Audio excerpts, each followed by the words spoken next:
जनो ओम नमः शिवाय। जय श्री राम, जय श्री हरि। साथियों, आपका स्वागत है हमारे इस पवित्र और आध्यात्मिक चैनल में। यहाँ हम आपको सनातन धर्म की गूढ़ बातें, देवी देवताओं की महिमा, पुराणों की कथाएं और जीवन को उजाला देने वाला दिव्य ज्ञान अत्यंत सरल रूप में सुनाते हैं। कथा शुरू करने से पहले एक छोटा सा निवेदन है आप लोगों से। अगर आपको हमारे द्वारा दी जाने वाली धार्मिक जानकारी, कथा और आध्यात्मिक बातें पसंद आती हैं तो कृपया चैनल को सब्सक्राइब करें, वीडियो को लाइक करें और इस दिव्य ज्ञान को अधिक से अधिक लोगों तक शेयर करें। आपकी एक लाइक और सब्सक्राइब से हमें और भी सुंदर धार्मिक कथाएं और ज्ञान आपके लिए लाने की प्रेरणा मिलती है। तो चलिए शुरू करते हैं आज की कथा। कथा का नाम है संकष्टी गणेश चतुर्थी व्रत कथा। प्रारंभ प्लस गणेश जी की उत्पत्ति कथा क्या है उसके बारे में आज हम बताते हैं। प्राचीन काल की पवित्र धरती, जहाँ ऋषि मुनि तपस्या में लीन रहते थे, देवता अपने दिव्य लोकों से मानवता के कल्याण के लिए सतत कार्यरत रहते थे और असुर समय समय पर धर्म के मार्ग में बाधा डालते रहते थे। इसी कालखंड में संकष्टी गणेश चतुर्थी व्रत का स्वरूप प्रकट हुआ। यह वह व्रत है जिसे करने से हर प्रकार के संकट मिटते हैं, जीवन में आने वाली बाधाएं दूर होती हैं और साधक के भीतर ऐसी आध्यात्मिक शक्ति उत्पन्न होती है कि वह अपने जीवन को सही दिशा में दृढ़ता और विवेक के साथ आगे बढ़ा सके। लेकिन इस व्रत का रहस्य कैसे प्रकट हुआ? गणेश जी को विघ्नहर्ता क्यों कहा गया? चंद्र दर्शन का नियम क्यों महत्वपूर्ण माना गया? और कौन सी दिव्य घटनाएं इस व्रत को जन्म देने का कारण बनी? इन सब का उत्तर इसी महान कथा में छिपा है, जो हजारों वर्षों से भक्तों के जीवन को आलोकित करती आई हैं। कथा की शुरुआत होती है कैलाश पर्वत से।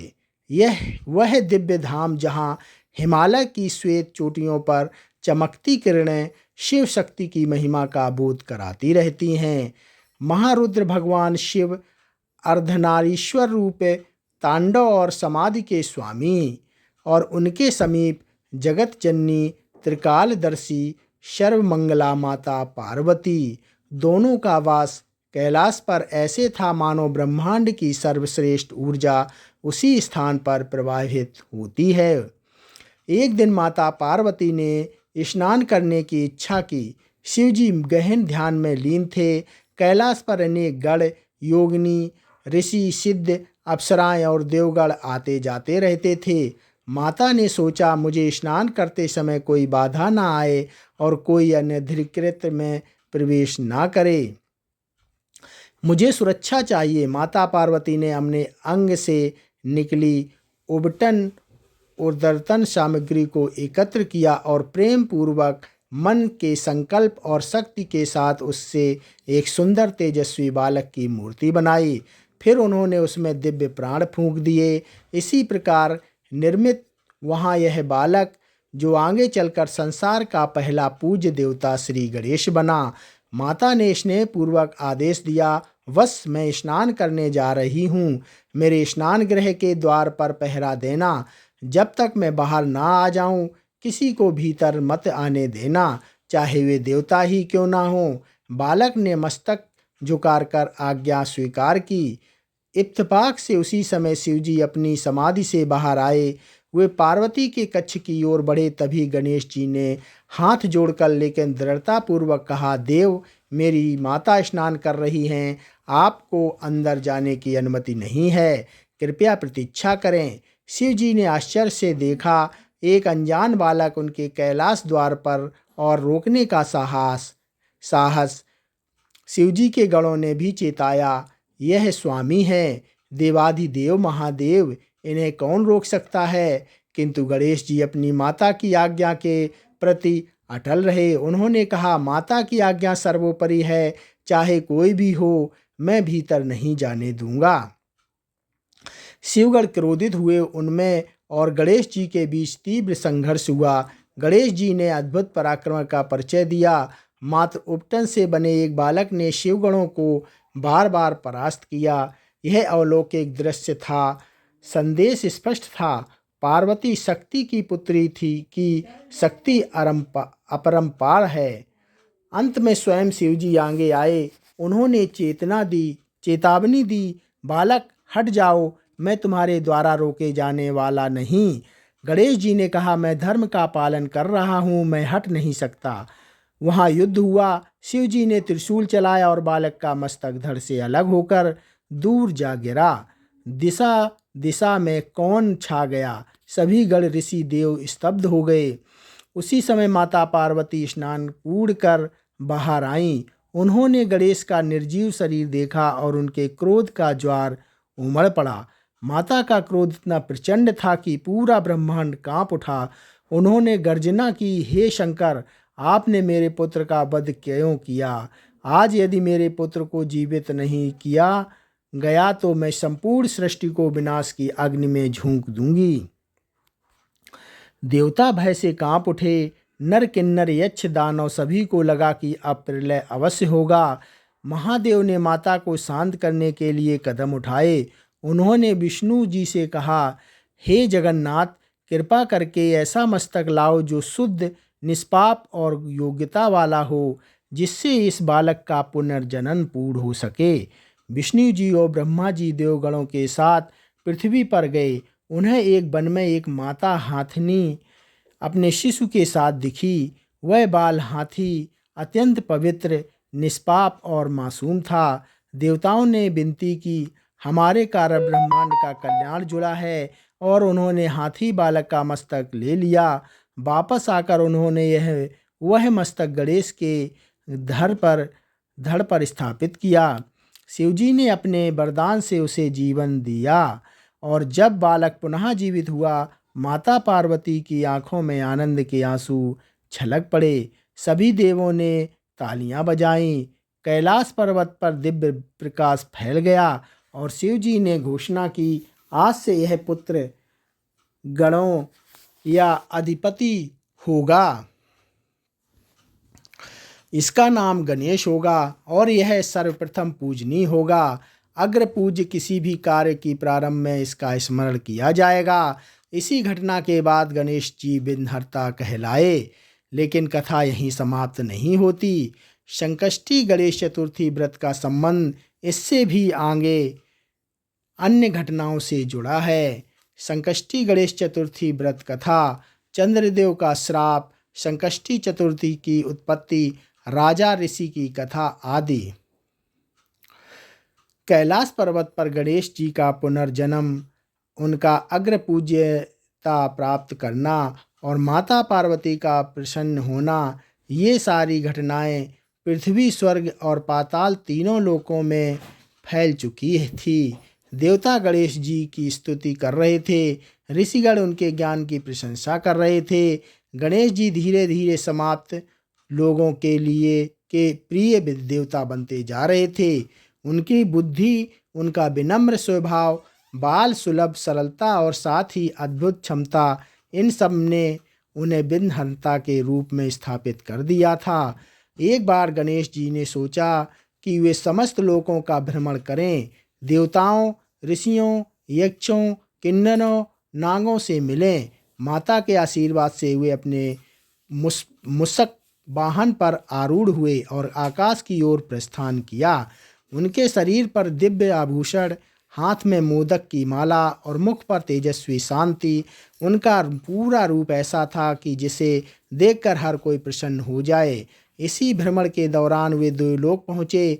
देवलोक में उस समय इंद्रदेव की सभा लगी थी। सभी देवता उपस्थित थे, सूर्य, वरुण, वायु, कुबेर, अग्नि, यम आदि। ज्यों ही गणेश जी वहाँ पहुँचे, देवताओं ने उन्हें सम्मान दिया, परंतु उनमें से एक देवता चंद्रमा अपने सौंदर्य के घमंड में डूबा हुआ था। चंद्रदेव का सौंदर्य अपूर्व था। उनके शरीर से निर्मल प्रकाश निकलता था। देवांगनाएं उनकी छवि देखकर मोहित हो जाती थीं। इसी सौंदर्य ने उन्हें अहंकारी बना दिया था। जब गणेश जी वहां पहुंचे, चंद्रमा ने उनका रूप देखा और मंद मुस्कुराया। गणेश जी का गोल सिर, बड़ा पेट, हाथ में मोदक, यह सब देखकर चंद्रदेव के मन में गर्व उत्पन्न हुआ। चंद्रमा ने हंसते हुए देवताओं से धीरे धीरे कहा, देखो ये कौन देवता है? नाक छोटी, पेट बड़ा, सवारी एक छोटा सा मूषक। यह कौन सा रूप है? यह देवताओं का अग्र पूज्य कैसे हो सकता है? उनका यह ताना कानों में पड़ा। यह बात गणेश जी तक भी पहुंची। गणेश जी ने शांत स्वर में कहा, हे चंद्रदेव, यह शरीर हर किसी का नहीं होता। इस रूप में ज्ञान छिपा है। यह पेट संसार के रहस्यों का प्रतीक है, बड़ी शून्य सूक्ष्म बुद्धि का प्रतीक है, और मूषक वासना व अहंकार पर नियंत्रित का प्रतीक है। परंतु चंद्रदेव को अहंकार था। उन्होंने व्यंग्यपूर्ण हंसते हुए कहा, जो भी हो, यह रूप दर्शनीय तो नहीं है। मैं तो आपके रूप को देखकर हंसे बिना नहीं रह पाता। यह सुनकर गणेश जी को अपमान हुआ। उन्होंने क्रोधित होकर कहा, हे चंद्रदेव, तुम्हें अपने सौंदर्य का घमंड है, इसलिए मैं तुम्हें श्राप देता हूँ कि आज से जो कोई भी तुम्हारी और चतुर्दशी के दिन देखेगा, उस पर कलंक लगेगा। यह अपयश का भागी बनेगा। चंद्रदेव भयभीत हो गए। उनका तेज मंद पड़ गया। देवताओं ने भी सोचा, यह तो बहुत गंभीर बात है, क्योंकि चंद्रमा के बिना समय चक्र, ऋतुएं, समुद्री ज्वार भाटा सब प्रभावित हो जाते हैं। तुरंत सभी देवता गणेश जी के पास आए और चंद्रदेव के लिए क्षमा याचना करने लगे। चंद्रमा ने भी हाथ जोड़कर प्रार्थना की, हे विघ्नहर्ता, मुझसे भूल हुई है, कृपा कर मुझे क्षमा करें। यदि चतुर्दशी का चंद्र दर्शन वर्जित हो जाए तो अनगिनत प्राणी संकट में पड़ जाएंगे। गणेश जी का हृदय कोमल था। वे क्रोध में दीर्घकाल तक रहने के अभ्यस्त रहते नहीं थे। उन्होंने दया करके श्राप का समाधान बताकर कहा, चंद्रदेव, तुम्हारा घमंड तो नष्ट होना ही था। मेरी वाणी वापस नहीं की जा सकती, लेकिन मैं इसका उपाय देता हूँ। जो भक्त गणेश चतुर्थी के दिन मेरा व्रत करेगा, पूर्ण निष्ठा से पूजा करेगा और कथा सुनेगा, उस पर चंद्र दर्शन का कोई दोष नहीं लगेगा। और जो अनजाने में चंद्रमा को देख लेगा, वह श्री कृष्ण श्यमंतक मणि कथा सुन ले तो उस पर भी से कलंक का प्रभाव समाप्त हो जाएगा। इस प्रकार चतुर्थी के दिन चंद्र दर्शन का नियम बना और संकष्टी गणेश चतुर्थी व्रत का प्रारंभिक स्वरूप प्रकट हुआ, यानी संकटाहर अर्थात संकटों से मुक्ति दिलाने वाला व्रत। अब आती है वह मुख्य कथा जिसने संकष्टी व्रत को लोकप्रिय बनाया, राजा और ऋषि की वह लीलामयी घटना जिसके कारण यह व्रत संसार में फैल गया। बहुत समय पहले विद्यापुरी नामक नगर में महिष्मती वंश का एक प्रतापी राजा रहा करता था। राजा धूमकेतु वह धर्मपरायण, दयालु, प्रजावत्सल था। प्रजा उसे पिता समान मानती थी, लेकिन दुर्भाग्य से उसके जीवन में एक ऐसी समस्या ने प्रवेश किया जिसने उसके सुख और राजधर्म दोनों को हिला दिया। राजा को संतान नहीं थी। अनेक वर्षों तक राजकुल में कोई उत्तराधिकारी नहीं होने से महल में चिंता छाई रहती थी। राजा ने असंख्य यज्ञ किए, तपस्वी से आशीर्वाद लिया, तीर्थों की यात्रा की, लेकिन फिर भी संतान की प्राप्ति नहीं हुई। राजा निराश होता जा रहा था। एक दिन दरबार में बैठे बैठे उसने सोचा, शायद किसी जन्म का पाप मेरे मार्ग में बाधा बन रहा है। शायद मुझे किसी महान व्रत की आवश्यकता है। उसी रात राजा को स्वप्न आया। स्वप्न में उसे एक दिव्य ऋषि का दर्शन हुआ। निष्कर्ष शरीर से प्रकाश निकल रहा था। उन्होंने कहा, राजन, तुम्हारे दुख का निवारण कैसे गणेश पुत्र करेगा। तुम संकष्टी गणेश चतुर्थी का व्रत आरंभ करो। इस व्रत में संकटों को हरने की अद्भुत शक्ति है। यदि तुम श्रद्धा से यह व्रत करोगे तो तुम्हें संतति का सुख अवश्य मिलेगा। जागने के बाद राजा और स्वप्न की सारी बातें मंत्रियों को बताईं। दरबार के राजपुरोहित ने इस व्रत का महत्व और विस्तार पूर्वक वर्णन किया और कहा, राजन, यह व्रत चतुर्दशी तिथि की रात में मनाया जाता है। इसमें भगवान गणेश की मूर्ति का पूजन करें, धूप दीप अर्पित करें, लाल फूल दुर्वा मोदक चढ़ाएं, फिर चंद्रमा को जल अर्पण करें। राजा ने उसी दिन व्रत का निर्णय लिया। पहली संकष्टी चतुर्थी आते ही राजा धूमकेतु ने व्रत आरंभ किया। उन्होंने पूरा दिन उपवास किया, रात्रि में गणेश जी का पूजन किया, कथा सुनी और चंद्र दर्शन कर अर्घ्य अर्पित किया। पहली ही चतुर्दशी के बाद राजा को मानसिक शांति मिली। दूसरी चतुर्थी के बाद से उसने जीवन में सकारात्मक परिवर्तन देखने लगे। राज्य में प्रगति होने लगी। शत्रु पीछे हट गए। वर्षा समय पर हुई। प्रजा की प्रसन्न होने लगी। 12 चतुर्थियों के बाद एक चमत्कार हुआ। राजा की रानी को गर्भधारण हुआ। पूरा राज्य आनंद में झूम उठा। जब पुत्र ने जन्म लिया, आकाश में दिव्य ध्वनि गूंजी। यह संकष्टी व्रत का फल है। गणेश जी सदैव संकटों का नाश करते हैं। राजा ने पूरे राज्य में घोषणा की, सभी लोग संकष्टी गणेश चतुर्थी का व्रत करें। इससे दुख दूर होते हैं, जीवन सुखमय होता है। तभी से यह व्रत पृथ्वी का व्यापक रूप से फैल गया। संकष्टी गणेश चतुर्थी व्रत कथा, ऋषि राजा कथा, रोग निवारण, गणेश जी का चमत्कार, चंद्र दर्शन का गूढ़ रहस्य आदि। राजा धूमकेतु की कथा से संकष्टी व्रत का महत्व पूरे भारत भू पर फैल चुका था। ऋषियों के आश्रमों में यह व्रत प्रमुख माना जाने लगा था और नगर नगर में महिलाएं, पुरुष, वृद्ध और युवाओं के लिए यह एक जीवन परिवर्तनकारी व्रत बन गया था। लेकिन इस व्रत का प्रभाव केवल उन घटनाओं तक सीमित नहीं था। आगे एक और दिव्य प्रसंग हुआ जिसने इस व्रत की महिमा को दोगुना कर दिया। यह घटना थी श्री दुर्वासा और राजा नंदन की। श्री दुर्वासा और राजा नंदन की कथा। दुर्वासा ऋषि अपनी तपस्या, तेज और क्रोध के लिए प्रसिद्ध थे। उनका क्रोध भी कल्याणकारी होता था। वे किसी के अहंकार को सहन नहीं करते थे और उन्हें दंड देकर उसका कल्याण कर देते थे। उसी काल में नंदन नामक एक राजा था, युवा, साहसी लेकिन थोड़ा गर्वीला। उसके राज्य में धन भी था, सेना भी, प्रजा भी प्रसन्न थी। लेकिन राजा के मन में एक बात बैठ गई, मुझे किसी देवता या व्रत की आवश्यकता नहीं, मेरा बल ही पर्याप्त है। देवताओं को यह व्यवहार पसंद नहीं था। एक दिन दुर्वासा ऋषि राजा के दरबार में आए। राजा ने सम्मान तो किया, लेकिन मन में उन्होंने सोचा, ये ऋषि तो ऐसे वैसे ही हैं, मेरे जैसा बलवान राजा इनका क्या करेगा। दुर्वासा ऋषि ने राजा की आंखों में देखा और उनके मन का गर्व समझ गए। वे बोले, राजन, मन में जो गर्व छिपा है वह तुम्हें विनाश की ओर ले जाएगा। यदि तुमने गणेश जी का व्रत नहीं किया तो आने वाला समय संकटपूर्ण होगा।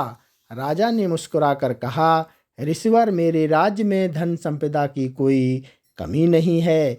मेरे विरोधी मेरे कदमों पर सिर झुकाते हैं।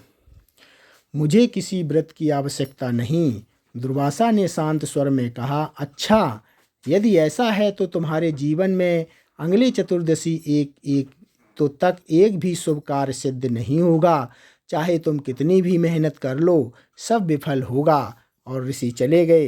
राजा को लगा यह महज एक साधु का क्रोध है। लेकिन अगले दिनों में घटनाएं बदलने लगीं। राज्य में अचानक अकाल जैसे हालात बने। व्यापार रुकने लगा। शुभ राज्यों ने सीमा पर हलचल बढ़ा दी, शत्रु राज्यों ने सीमा पर हलचल बढ़ा दी। प्रजा में भय फैलने लगा। राजा नंदन को अपनी गलती समझ आने लगी। उसने दुर्वासा ऋषि को ढूंढा, क्षमा मांगी और विनती की, ऋषिवर मुझे क्षमा करें, मुझे व्रत करवाएं। दुर्वासा बोले, राजन, तुम संकष्टी गणेश चतुर्थी का व्रत करो। यह व्रत जीवन के सभी कष्टों को हरने वाला है। जो व्यक्ति चतुर्दशी को उपवास करता है, चंद्र दर्शन करता है और गणेश जी की कथा सुनता है, उसे न केवल भौतिक लाभ मिलता है बल्कि मानसिक शांति और आध्यात्मिक उन्नति भी होती है। राजा ने व्रत किया। पहली संकष्टी के बाद ही राज्य में पुनः समृद्धि के संकेत मिल गए। दूसरी संकष्टी के बाद सीमा शत्रु पीछे हट गए। तीसरी संकष्टी के समय आकाश में बादल घेरे और वर्षा हुई। राजा नम्र हो गया। विघ्नहर्ता गणेश जी जगत के सच्चे मार्गदर्शक हैं। रोग निवारण की अनोखी कथा। व्यापारी सोमदत्त। कथा आगे बढ़ती है। एक समय उज्जविल राज्य में एक व्यापारी रहता था। नाम था सोमदत्त। वह बहुत धार्मिक था, लेकिन उसके पुत्र को एक असाध्य रोग लग गया। चिकित्सकों, वैद्यों और मंत्रियों की पूरी कोशिश के बाद भी कोई उपाय काम नहीं आया। एक दिन एक साधु उसके घर आया और बोला, व्यापारी, तुम्हारे पुत्र के जीवन में ग्रह दोष नहीं, नक्षत्र दोष नहीं, बल्कि चंद्र दर्शन दोष है। उसने जन्म के समय चतुर्थी का चंद्रमा देखा, तभी से कलंक उसका पीछा कर रहा है। इसका निवारण केवल संकष्टी व्रत में है। शत्रु ने उपाय बताया, तुम लगातार 21 संकष्टी व्रत करो। हर व्रत के बाद चंद्रमा को अर्घ्य दो और गणेश जी की कथा सुनो। तुम्हारे पुत्र के दोष मिट जाएंगे। व्यापारी ने पूरी श्रद्धा से व्रत आरंभ किया। वह उपवास करता गया, पूजा करता गया, मोदक चढ़ाता गया और कथा सुनता गया। हर चतुर्दशी के साथ बेटा थोड़ा थोड़ा स्वस्थ होने लगा। 21वीं संकष्टी को यह दिव्य चमत्कार हुआ। रात्रि में पूजा करते समय व्यापारी ने देखा कि गणेश जी स्वयं उसके सामने खड़े हैं। अत्यंत दिव्य, तेजस्वी, शांत गणेश जी बोले, सोमदत्त, तुम्हारी शक्ति ने मुझे प्रसन्न किया है। तुम्हारे पुत्र का दोष समाप्त हो गया है। अब वह पूर्णतः स्वस्थ होगा। साधु की बात सत्य हो गई। अगली ही सुबह व्यापारी का बेटा पूर्णतः स्वस्थ हो उठा। राज्य में घोषणा हुई, जो कोई भी संकष्टी गणेश चतुर्थी का व्रत करेगा, उसके जीवन के रोग शोक नष्ट होंगे। गणेश जी का समाधि उद्धार चमत्कार एक और महान कथा है। ऋषि बातश्याकन के आश्रम में घटित। वहाँ एक बालक था, नाम एकलव्य। वह अत्यंत तपस्वी था, परंतु एक दिन दुर्भाग्य से वह गहरे सरोवर में गिर गया और बेहोश हो गया। ऋषि ने उपाय किया, मंत्र बोले, यज्ञ किया, किंतु वह बालक जीवन चिन्ह नहीं दे रहा था। तभी एक दिव्य आवाज आकाश से आई, हे वात्स्यापन, यह शिशु तभी जीवित होगा जब तुम संकष्टी व्रत करोगे और चंद्रमा को अर्घ्य दोगे। गणेश जी ही इसके जीवन के रक्षक हैं। ऋषि ने तुरंत व्रत किया। पूरे आश्रम में गणेश चतुर्थी का पर्व जैसा वातावरण फैल गया। रात्रि में चंद्र उदित होते ही ऋषि ने अर्घ्य चढ़ाया और गणेश की स्तुति की। अचानक सरोवर का जल चमकने लगा। जल से प्रकाश की एक एक लहर उठी और बालक ने आंखें खोल दी। ऋषि ने प्रसन्न होकर कहा, संकष्टी व्रत की यह वह व्रत है जो मृत्यु स्थितियों को भी ठीक कर देती है। यह सृष्टि का अद्वितीय व्रत है। चंद्र दर्शन का गूढ़ रहस्य। चंद्र दर्शन केवल नियम नहीं बल्कि प्रतीक है। चंद्र मन का प्रतीक है, गणेश बुद्धि का प्रतीक है। जब बुद्धि मन को नियंत्रित करती है तब जीवन संतुलित होता है।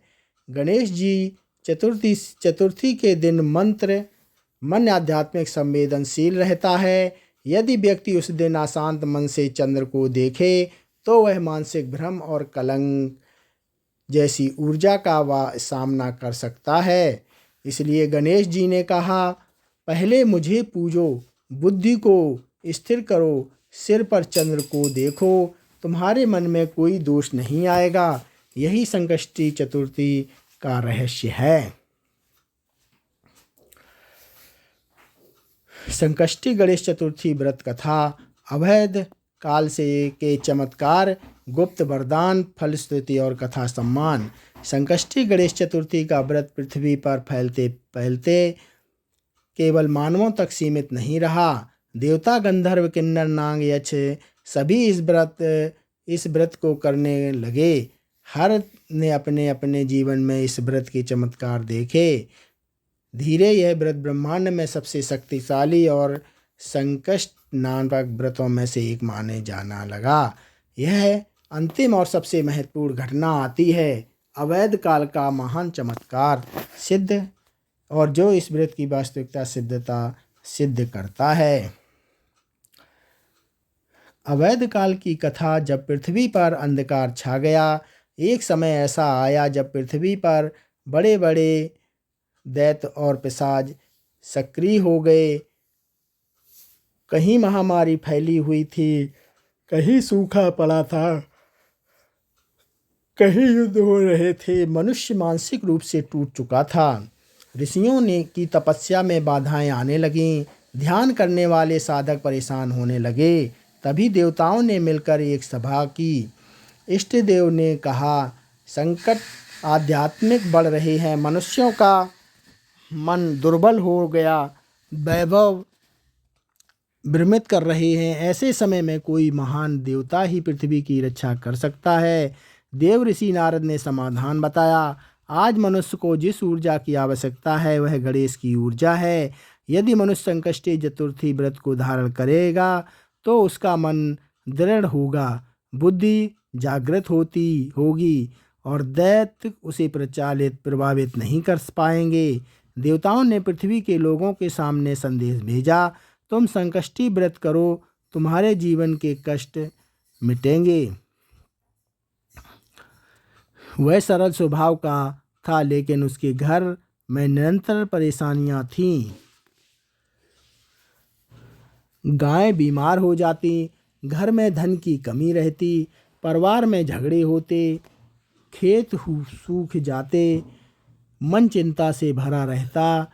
एक छत उसे सपने में एक दिव्य बालक दिखाई दिया। गोल मटोल सुंदर शरीर, पीत वर्ण वस्त्र, मूसक पर बैठा, हाथ में मोदक। यह स्वप्न देवता बोले, देवदास संकष्टी व्रत करो, संकट दूर हो जाएंगे। अगली सुबह गड़रिया उठा तो उसका मन शांत था। उसने पत्नी को कहा, आज हम संकष्टी चतुर्थी का व्रत करेंगे, चाहे हमारी गरीबी कुछ भी हो, हमें गणेश जी व्रत करेंगे। उस दिन चतुर्दशी थी। देवदास ने उपवास रखा। घर के बाहर मिट्टी से गणेश जी की छोटी मूर्ति बनाई, दुर्वा चढ़ाई, जल चढ़ाया और कथा सुनाई। रात्रि में ब्रह्म चंद्रमा निकला। देवदास ने अर्घ चढ़ाया और मंत्र बोले, स्वस्थ हो गई। दूसरा चमत्कार, सूखा खेत हरा होने लगा।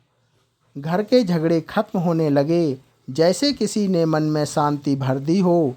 देवदास ने 3, 5, 7, 11 और फिर लगातार 21 चतुर्थियों की। 21 चतुर्थी पर उसके सामने गणेश जी का दिव्य स्वरूप प्रकट हुआ। गणेश जी बोले, देवदास, तुमने श्रद्धा से व्रत किया, तुम्हारे परिवार की पीढ़ी अब संकटों से मुक्त रहेगी। तुम्हारे गांव में कोई भी कठिनाई स्थायी नहीं रहेगी। उस दिन से उसका गांव सुख ग्राम कहलाने लगा, क्योंकि वहां कोई बड़ा संकट नहीं आया। यह घटना पूरे देश में फैली और संकष्टी व्रत का सर्वोच्च माना जाने लगा। संकष्टी व्रत करते समय दिव्य परिवर्तन प्राचीन ग्रंथों में बताया गया है कि संकष्टी व्रत रखने वाले व्यक्ति में 5 दिव्य परिवर्तन होते हैं। नंबर 1, मन की शुद्धि। चंद्र मन का स्वामी है। अब जब चतुर्दशी को मन अशांत होता है, तब गणेश जी बुद्धि को स्थिर करते हैं। नंबर 2, निर्णय शक्ति का बढ़ना। गणेश जी बुद्धि, विवेक और स्मरण शक्ति के देवता हैं। व्रत करने पर व्यक्ति सही निर्णय लेने में लगता है। नंबर 3, संकटों का नाश। संकट सिर्फ बाहरी नहीं होते, मन के संकट, भय, भ्रम,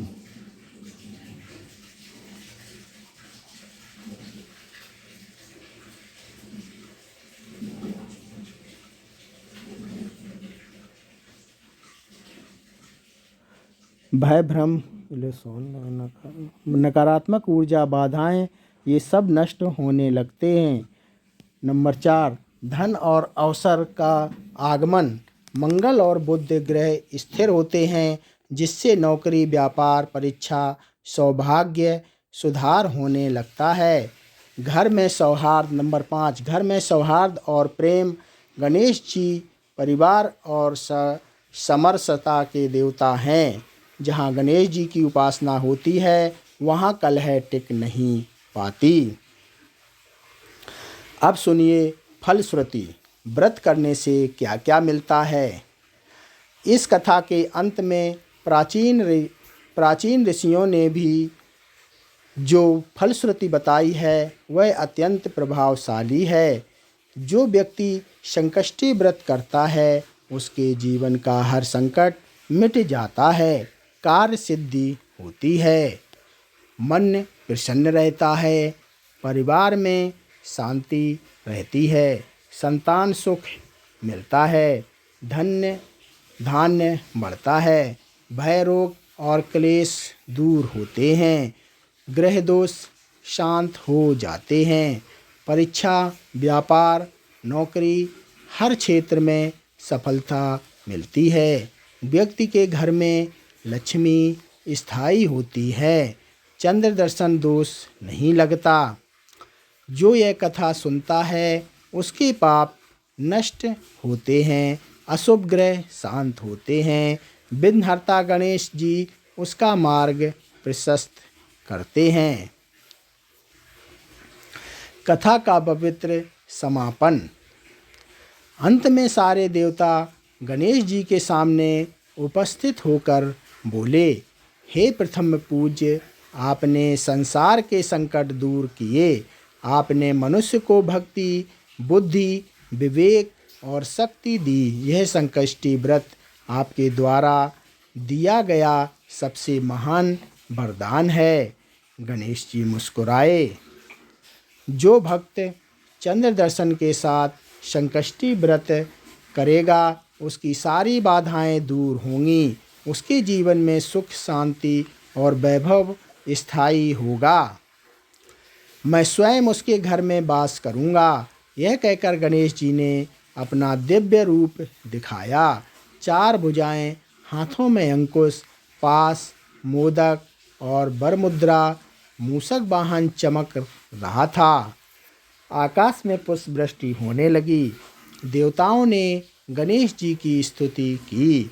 वक्रतुंड महाकाय सूर्यकोटि समप्रभम निर्विघ्न कुरु मे देव सर्वकायेषु सर्वदा। इस प्रकार संकष्टी गणेश चतुर्थी व्रत की यह महाकथा पूर्ण होती है। भक्ति, चमत्कार, दर्शन, श्रद्धा और बुद्धि का दिव्य संगम है। जो इसका पाठ करता है उसके जीवन में अनेक जन्मों के पाप नष्ट होते हैं और अनंत सुख की अनुभूति होती है। तो भक्तजनों, ये कथा यहीं समाप्त होती है।